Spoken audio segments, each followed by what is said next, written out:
As third is the imports. So we've seen self-sufficiency rates on mining and metal making. They don't reach 100%, so that means we also need imports.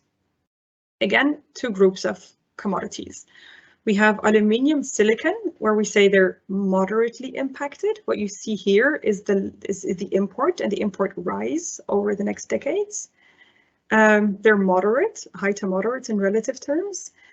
Well, see, it's especially relative if you look at the right-hand side. The lithium, cobalt, nickel, neodymium, example for all of rare earth elements, they're really going to go sky high the next 2 decades. And that puts Europe in the position of being obliged to go to global markets to secure its metals. And when doing that, there's 3 things to keep in mind. First is the availability, an easy one, or simple one to define, but not easy to resolve. It's, of course, Europe has its Green Deal, but it's not only Europe that has the energy transition, it's the world that has the energy transition. In our study, but also in other studies, it becomes clear that there is a very serious risk for supply for copper, lithium, nickel, cobalt, and rare earths. Second is sustainability. Well, we're going to swap our fossil fuels, but do we want to swap them with metal dependency at low sustainability standards? You know, obviously not. So we need to find our responsible partners and get certified, certified metals to get that high level of sustainability. And the last is the diversification. Can Europe maintain its high level of diversification? Currently, Europe can. On all of its metals, it has a good diversification, but there is a very big risk going forward if the markets, the seaborne markets, are going to dry up. If Europe can avoid to stay away in a great share from Russia or China, for example. So on pillar 3, we say, yeah, imports will be needed, but there's a big challenge for Europe to secure, at first, secure the metals in a sustainable and diversified way. And then after 2035, 2040, the picture changes a bit because recycling can start to kick in. Pillar 4 is about recycling and pillar 5 is about demand reduction. But let's start by pillar 4, recycling.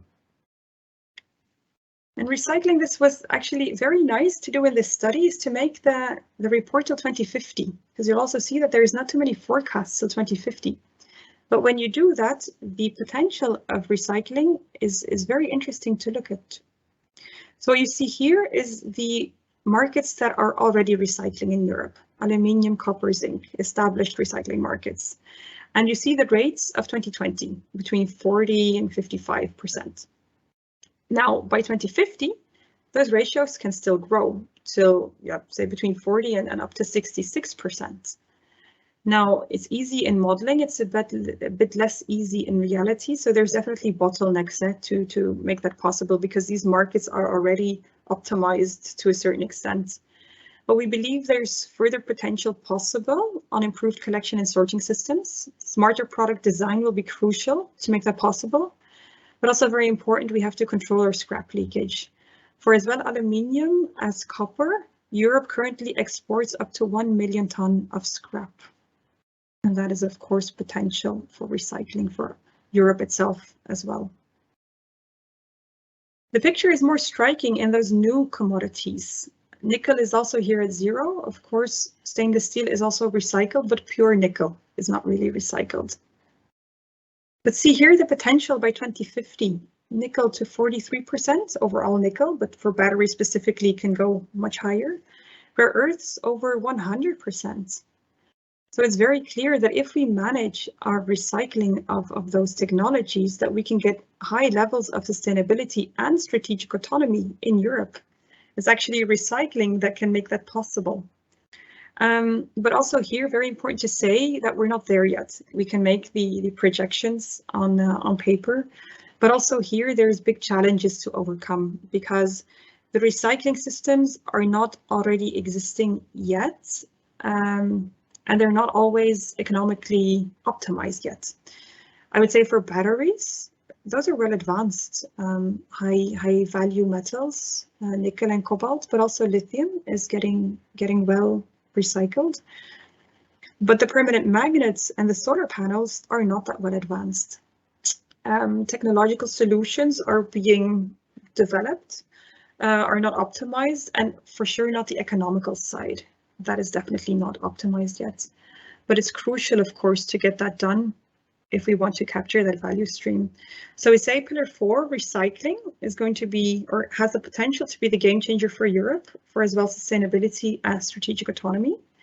It's only going to be there by 2035, 2040, but we need to start working on it now to get our recycling schemes in place and optimized in time to be able to capture that wave of end-of-life products when it comes. And pillar 5, that's our last pillar, is about demand. Pillar 1, 2, 3, 4 are all about supply options. But of course, if you have a supply-demand mismatch, you can also work on your demand. But also for demand, we put it as more longer term. So demand, we say there's 2 ways on working on demand. There's the technological way and there's the behavioral way. Now, when assessing this, it's interesting to look again at that 75 million tons of metal that we said in the beginning that we'll need for the energy transition. In the beginning, we saw that by metal. Here, we see it by technology. And we see that 60% of that additional demand goes to the transportation sector. That's a lot. Now, on innovation and substitution, on the technological side, yeah, we see that already innovation is ongoing. Yeah? The cobalt is being thrifted out of the batteries, but also, yeah, permanent magnets are being optimized on the rare earth elements, but also motors are being developed without permanent magnets. So R&D already ongoing and will definitely continue to give additional value in the years to come. Behavioral change is not quantified in our study, but we also definitely want to mention it because it also has great potential. If we look at the transportation sector, 60%, if we find ways to reduce our fleet, for example, by 10 or 20%, we have an immediate impact of 6 to 12% on those metals, and exactly on those metals that are most at risk: copper, nickel, lithium, cobalt, and the rare earth elements. But here we say impacts are not expected in the next 1 to 2 decades, but more as of 2035. But also here we say, well, the action needs to start now to make it possible to get those realizations by 2035. So that's how we say the 5 pillars to get to 2050. And then we have made recommendations on each of those pillars for the industry, but also for policy making on how to get there. And I'll just summarize them very quickly. Pillar 1 about domestic mining potential is really to take forward the viable mining projects, but also, of course, to keep those high ESG standards. Pillar 2 on increasing domestic refining output. We need to prevent the closures of existing capacity, and we need to support the refineries for battery metals and rare earths, going forward. Pillar 3, the imports. We need to diversify trade partners while driving ESG, and we need to source from certified responsible suppliers. Pillar 4, recycling.